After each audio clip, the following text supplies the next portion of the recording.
네, 오늘은 8월 22일입니다. 목요일입니다. 새벽 예배에 나오신 우리 성도님들을 환영합니다. 말씀 나누기 전에 공동기도 제목으로 기도하시겠습니다.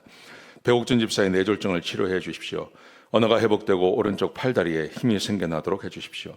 과간나 집사를 치료해 주십시오. 권하자 집사가 다시 걷도록 해 주십시오. 이승학 성도의 뇌종양 치료가 잘 되게 해 주십시오. 권현민 형제를 치료해 주십시오. 김혜브람 형제가 신장 이식을 속히 받도록 해 주십시오. 김시희 집사가 걷도록 해 주십시오. 오수조 선교사의 건강을 회복시켜 주십시오. 8월 치유와 회복 집회에 하나님의 능력이 나타나게 해 주십시오. 예수님의 이름으로 기도합니다. 아멘. 오늘 본문의 말씀은 데살로니가전서 2장 13절에서 20절까지 말씀입니다. 구원의 증거는 고난을 견디는 것이다 라는 주제로 하나님 말씀 함께 나누시겠습니다. 구원의 증거가 있습니다. 구원의 증거가 여러 가지가 있죠. 특별히 사도 바울은 이 데살로니가 전서를 시작하면서 하나님께서 너희를 택하셨다 말을 합니다. 데살로니가 교회를 향해서 하나님이 너희를 택하셨다 이렇게 말해요. 이 말의 의미는 데살로니가 교인들이 다 구원받았다는 말이에요. 다 구원받았다는 말이죠. 그래서 세 가지를 이야기합니다. 믿음의 역사, 사랑의 수고, 그리고 그리스도를 소망하는 것이라고 이야기합니다. 이 세 가지가 구원의 증거죠. 그런데 그것만이 아니라 구원의 증거가 또 하나 있습니다. 오늘 본문이 말하는데요. 고난을 이겨내는 것, 고난을 견디는 것이라고 이야기합니다. 사람 중에 고난을 좋아하는 사람이 어디 있겠습니까? 고난을 받으면 그 고난 때문에 고난이 생기면 내가 뭔가를 하다가도 그 하던 것을 그만두는 게 사람 아니겠습니까? 믿음 생활하다가 믿음 생활하는 것 때문에 고난이 생기면 믿음 생활을 그만둬 버리죠. 예를 들어 목회를 하다가 고난이 오면 목회를 그만둡니다. 그런 분들 많습니다. 고난이 생기면 그만둬 버리는 겁니다. 그만두면 깨끗하거든요. 고난이 안 오거든요. 그래서 고난이 오면 그만두는데, 자, 구원의 증거가 어디 있느냐? 구원의 증거는 고난을 받아도 그 믿음 생활을 그만두지 않고 계속해서 해나간다는 것입니다. 고난 가운데 믿음 생활을 계속해 나간다는 것입니다. 자, 오늘 본문에 보시면 이런 이야기가 있습니다. 사도 바울이 하나님께 감사합니다. 이 데살로니가 교회를 향해서 감사하는 내용이죠. 그게 어떤 것이냐 하면 이것입니다. 두 가지를 말합니다. 복음을 들을 때 사람의 말로 받지 아니하고 하나님의 말씀으로 받았다는 겁니다. 복음을 들을 때, 하나님의 말씀을 들을 때 사람의 말로 받지 않고 하나님의 말씀으로 받았습니다. 이것은 구원받은 사람만 가능한 것입니다. 구원받지 않으면 절대 할 수 없는 일입니다. 하나님의 말씀을 하나님의 말씀으로 받는다. 어떻게 이게 가능한 것입니까? 구원받은 사람만 가능한 것입니다. 자, 이게 첫 번째입니다. 두 번째 보십시오. 두 번째는 이렇게 말합니다. 너희가 14절에 보시면 유대에 있는 교회를 본받아서, 예루살렘 교회를 말합니다. 예루살렘 교회를 본받아서 유대인이 고난을 받는 것처럼 너희도 동족에게 고난을 받고 있다. 데살로니가 지역에는 특별히 유대인들이 있었어요. 사도 바울이 데살로니가 교회를 개척을 하고 3개월 만에 쫓겨났습니다. 유대인들이 쫓아낸 겁니다. 유대인들이 깡패들을 동원해서 사도 바울을 박해하고 그래서 고린도로 쫓아내 버린 겁니다.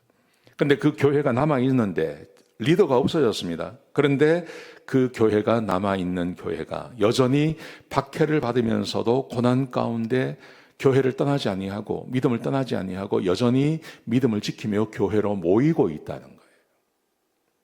사도 바울은 이것을 구원의 증거라고 이야기하는 겁니다. 너희가 구원받은 증거다. 그렇게 말씀하십니다. 여러분, 고난받으면 교회를 떠나지 않겠습니까? 내가 한 교회를 섬기는데 그것 때문에 힘들어요, 어려워요. 그럼 떠나는 겁니다, 사람들이. 근데 이 데살로니가 교인들은 그렇게 하지 않았다는 거죠. 교회를 지켰다는 겁니다. 그래서 힘들고 어렵지만 교회를 지킴으로 하나님께서 너희를 구원한 증거다. 그렇게 말하고 있습니다. 여러분, 믿음 생활을 하시다 보면 항상 좋은 일만 있는 거 아닙니다. 믿음을 제대로 지키려고 하면 믿음 때문에 고난이 오는 겁니다. 모든 고난이 믿음 때문에 온다. 그렇게 말 못합니다. 많은 분들이 고난이 곧 하나님의 축복이다. 이렇게 말하는 분들이 계세요. 근데 그거 아닙니다. 죄 때문에 고난이 오는 경우도 있습니다. 내가 죄를 지어서 고난이 오죠. 근데 한 가지 확실한 것은 내가 믿음을 지키려고 하면, 믿음대로 살려고 하면 하나님의 축복도 있고 고난도 함께 오는 것입니다. 그런데 이 고난이 올 때 이 고난을 내가 피하고 도망가느냐, 아니면 그 고난을 받고 감수하고도 여전히 믿음을 지키느냐, 이것이 구원받은 사람과 구원받지 못한 사람의 차이라는 것입니다. 그래서 사도 바울은 너희가 하나님의 말씀을 받을 뿐만 아니라 동족의 고난을 받지만 그 고난을 받는 것을 보니 너희가 하나님의 백성임이 맞다. 사도 바울이 그렇게 사람들에게 말하는 겁니다. 그래서 사도 바울이 이렇게 말합니다. 내가 너희를 간절히 보기를 원한다. 근데 사탄이 이것을 막아서 내가 가지 못한다. 그렇지만 19절 20절에 보시면 이렇게 말합니다. 우리의 소망이요 기쁨과 자랑의 면류관이 무엇이냐? 예수 그리스도께서 재림하실 때 주님 앞에 너희가 아니겠느냐? 그러니까 사도 바울은 이 데살로니가 교인들이 구원받아서 이제 주께서 재림하시면 그 앞에 설 것을 확신하고 있는 거예요. 구원의 확신을 말하는 겁니다. 너희는 구원받았다. 그렇게 말하는 겁니다. 그 이유가 뭐라고요? 하나님의 말씀으로 받을 뿐만 아니라 이분들이 고난을 받지만 믿음을 버리지 않았다는 겁니다.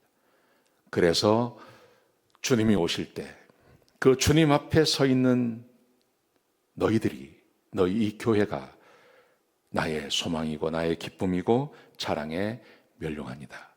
이렇게 고백하고 있는 겁니다. 그러면서 20절에 보시면 너희는 우리의 영광이고 우리의 기쁨이다. 여기까지 이야기합니다. 구원의 증거라는 것이죠. 사랑하는 성도 여러분, 그러므로 믿음 생활하면서 고난받는 거 당연한 것입니다. 전도해 보십시오. 누군가를 섬겨 보십시오. 고난이 옵니다.